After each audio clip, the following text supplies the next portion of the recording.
BFM Business et Tech Co présente De quoi je me mêle, François Sorel. Deuxième partie de ce De quoi je me mêle. Un grand merci d'être là dès le vendredi, vous le savez. Podcast audio en exclusivité, version vidéo sur la chaîne YouTube de Tech Co. Et puis après le week-end sur BFM Business. J'accueille maintenant Lionel Paris. Salut Lionel. Salut François. Ravi de te retrouver. Lionel qui est un spécialiste de la tech, des réseaux et qu'on retrouve régulièrement dans De quoi je me mêle. On sent la passion de Lionel sur tous les sujets qu'on évoque ensemble. C'est ça qui est cool et c'est pour ça qu'on est très heureux de te recevoir régulièrement. Et là, tu as enquêté pour nous sur un sujet vraiment d'actualité.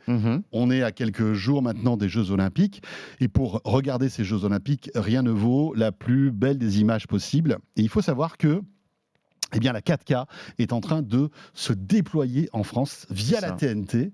Alors, c'est intéressant parce que la TNT, on croyait que c'était une technologie désuète, quasi morte.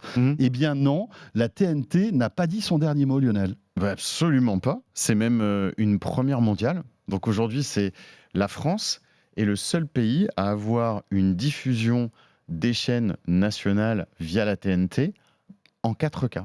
Et c'est une réalité sur le sol français depuis le mois de décembre. On en avait parlé très rapidement, c'était le début des phases de test grandeur nature. Tout à fait. Et là, maintenant, on en est à la phase 7 de ce déploiement.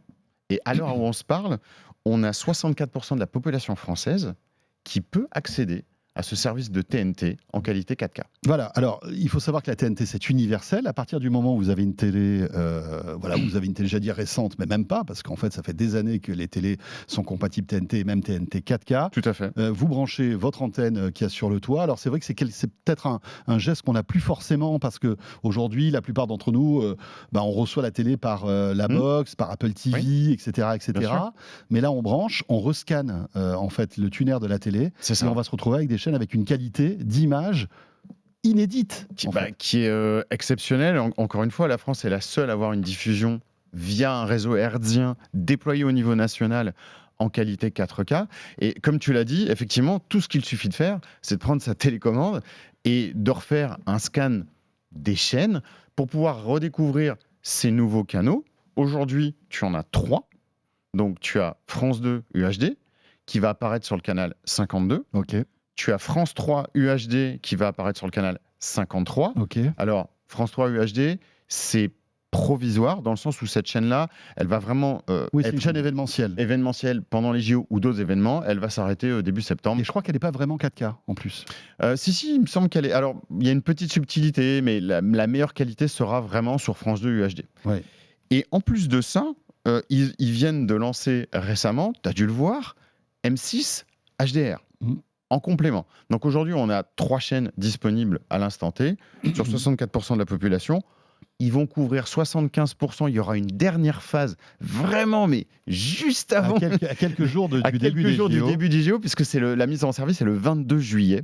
Donc normalement, pour le début des JO, tu auras 75% de la population française couverte et qui va donc pouvoir accéder à la retransmission des JO avec une qualité d'image exceptionnelle. Oui, parce que France 2 est le diffuseur officiel, enfin France Télévisions est le diffuseur officiel. Tout ce qui fait que, par exemple, la cérémonie d'ouverture, la plupart des disciplines sportives qui seront retransmises seront diffusées en vrai 4K. Il y a une captation en 4K et une diffusion en 4K. Donc là, tu as la chaîne complète. Et donc, transition intéressante sur la chaîne M6 HDR, où effectivement, celle-ci, elle a été aussi événementielle, puisqu'elle est liée à l'Euro 2024. Et donc, effectivement, là, la diffusion n'est que, entre guillemets, c'est la différence, en HDR. C'est-à-dire que tu n'as pas la résolution de 4K. Ceci dit, c'est bien meilleur que la TNT traditionnelle. Donc, tu es en 1080p ? Tu es en 1080p. Ça, c'est déjà le premier pour le foot. C'est essentiel, puisque je rappelle que la TNT actuelle ne fait que du 1080i. Alors ça peut paraître un peu obscur pour la plupart d'entre nous, mais c'est l'entrelacé. C'est-à-dire que ton image, en fait, elle va être rafraîchie très très vite, mais la résolution Full HD ne s'affiche qu'une fois sur 2. C'est ça. Là, c'est du vrai 1080p, donc progressif. On a vraiment la résolution totale et 50 images secondes. Ça, c'est parfait pour la fluidité. Ok, avec évidemment la puissance du HDR qui fait péter les contrastes, une la dynamique, couleur, une etc., dynamique etc. d'image qu'on n'a pas l'habitude de voir. Ok. Ça se voit vraiment. Ouais. Si on switch entre le M6 et le M6 HDR, ça se voit assez rapidement que c'est pas la même image. même parfois plus impressionnant du passer en fait, d'une chaîne TNT normale au HDR que de passer à la 4K, parce qu'en fait le HDR va booster la qualité d'image et c'est très flatteur en fait. C'est ça. C'est ça qui est cool. Bon, enfin voilà, c'est une bonne nouvelle tout ça. Et l'euro, effectivement, c'est pourquoi ils sont pas, parce que techniquement on peut. Hein, aujourd'hui ça peut tourner, mais ils l'ont pas fait parce que la captation n'a pas été faite en 4K. C'est ça. L'euro a été capté en 1080p, donc ils ont diffusé en 1080p avec le boost du HDR. Et la chaîne M6 HDR va rester ou c'est encore une expérimentation? Non, c'est pas vraiment une expérimentation, mais c'est pareil. On est dans une chaîne provisoire qui va être là pour des événements majeurs ou sportifs. Et donc du coup, à la fin de l'Euro, elle va switcher. Et cette chaîne-là est utilisée. Elle était déjà utilisée avant. Tu sais, tu avais des fameuses boucles de tests où tu avais de la diffusion en 4K, en fait, en permanence sur des boucles, qui va revenir, tout simplement. Voilà. Et puis, il faut aussi parler des avantages de la retransmission, enfin de la diffusion par la TNT. Écologiquement, c'est beaucoup plus efficient que Internet. Ah ben ça n'a rien à voir. Ça n'a rien à voir. On est 10 fois moins énergivore en utilisant sa télé, en mettant un câble d'antenne sur le réseau hertzien, que n'importe quelle offre de streaming. Pour te donner un chiffre, si tu veux, pour 1 heure de diffusion, la TNT, c'est 0,4 g de CO2. Si tu passes sur une box FAI, tu es à 4 grammes. Ah ouais, si tu passes sur un boîtier IPTV, tu es à 6 grammes. Donc, c'est pas anodin. C'est pas anodin. Et puis surtout, il faut avoir une connexion Internet. Là, ta télé, tu la prends, tu branches une antenne et puis c'est parti. Et puis c'est totalement gratuit.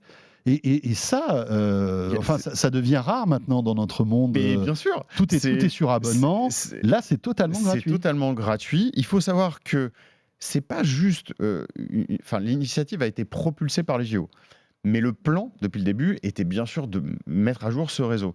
À terme, l'intégralité des chaînes vont basculer, puisqu'ils ont déjà annoncé l'arrêt de la TNT traditionnelle pour 2029. Donc là, on est en train de vivre vraiment le début d'une nouvelle époque, avec les JO qui ont été un petit peu le coup de boost pour forcer un peu vraiment le calendrier. Et ça va vraiment... Donc ça veut dire que TF1, toutes les chaînes. Alors nous, on fait partie du groupe BFM TV, etc. Petit à petit, tout va passer en 4K. Tout va passer en 4K. Wow, c'est cool quand même. Parce qu'en fait, cette initiative, elle n'est pas d'hier. Ça fait 10 ans, en fait, qu'il y a des tests et de l'expérimentation. Donc du coup, ils ont eu largement le temps de... faire maturer la technologie et la déployer. Et effectivement, la vitesse de déploiement sur les émetteurs, elle parle. Enfin, tu vois, ça a démarré la phase de démarrage était au 23 janvier. On est le 11 juillet. On a 64% de la population. On va finir à 75 avant les JO. Et on sera, avant la fin de l'année, dans les 90. Juste une question pour tous ceux qui nous regardent et qui se sentent un peu frustrés parce qu'ils ont une box. Est-ce qu'eux bénéficieront aussi de cette 4K ou pas?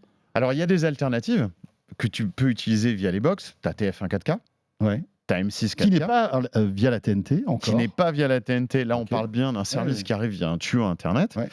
La problématique de ces services-là, c'est que même si ton flux vidéo arrive en 4K, tu vas être très dépendant de la génération du boîtier vidéo que tu as à la maison. Et là, tu sais très bien que chez tous les fournisseurs d'accès qui le proposent, il y a autant de générations de box que de box télé. Et tous ne sont pas au même niveau. Donc même si tu te mets sur une chaîne 4K, il faut bien vérifier que ta box télé, elle est bien capable de te donner ce flux. C'est-à-dire, elle est bien capable de te donner de la 4K, elle est bien capable de te donner de la HDR. Je te donne un exemple. Chez Free, par exemple, il n'y a aucune génération des boîtiers qui est capable de faire du HDR. Même les dernières. Même les dernières. Waouh. Ça, c'est un point parmi tant d'autres. Et après, chaque génération de box a ses caractéristiques. Et ce n'est pas une évidence que tu arrives, tu vois ce que je veux dire, à ressortir. Donc, c'est complémentaire, mais c'est vrai que ce que fait la TNT... on ne peut plus simple. En fait, tu allumes ta télé, c'est terminé. C'est réglé. Il n'y a rien à faire et c'est réglé. Alors, astuce pour ceux qui nous regardent et qui se disent « Ah oui, mais moi, quand je zappe, je ne vais pas passer de la chaîne 1 à la chaîne 52. » Une astuce toute simple, vous avez qu'à renuméroter les chaînes. Et vous mettez la chaîne 52 au lieu de la 2, la 53 au lieu de la 3, la 56 au lieu de la 6, Et quand vous allez totalement transparent. Et exactement, quand vous allez zapper, parce que une des promesses aussi de cette diffusion, c'était d'avoir le simulcast, c'est-à-dire que quand tu vas mettre ta télé sur la 2, elle va regarder si effectivement tu es éligible ou non, et elle va tomber sur la bonne chaîne, donc 4K ou pas. Ça, aujourd'hui, cette techno-là n'est pas encore disponible. Elle arrivera avant la fin de l'année. Ok. Donc avant la fin d'année, ça sera automatique. Ça sera automatique. Pour l'instant, ça ne l'est pas. D'accord. Donc, pour les gens qui effectivement se disent je ne vais pas repartir sur la chaîne 52, etc., vous faites juste une renumération des chaînes, puis quand vous zappez, vous êtes sur le bon canal directement. En matière de son, ça améliore les trucs aussi ou pas ? Aussi, ça faisait partie du cahier des charges. Donc là, on est passé sur un format multicanal, 16 canaux non compressés, c'est du PCM, ou du Dolby Atmos. Ah ouais. Donc on peut imaginer que demain France 2 diffuse un film en 4K, Dolby Atmos. Ça dépote quand même. On arrive vraiment à un niveau technologique où là, tu es très très proche de la qualité d'un service de streaming qui, tu l'as très bien rappelé, est payant. Ouais. Donc là, on peut se faire des séances de ciné dans un futur proche où tu auras quand même une qualité d'image et de son qui va être assez intéressante pour un service qui est gratuit. Et voilà, et pour un service qui est gratuit. Tu parlais du calendrier donc de déploiement de cette TNT, c'est vraiment à marche forcée. Là, il faut saluer TDF qui a fait avec les diffuseurs, enfin en tout cas les opérateurs de chaîne qui déploient à marche forcée. Ce déploiement a commencé en janvier et va se terminer, tu le disais, là, quelques jours avant le début de la cérémonie d'ouverture. C'est vraiment ça, la phase 8.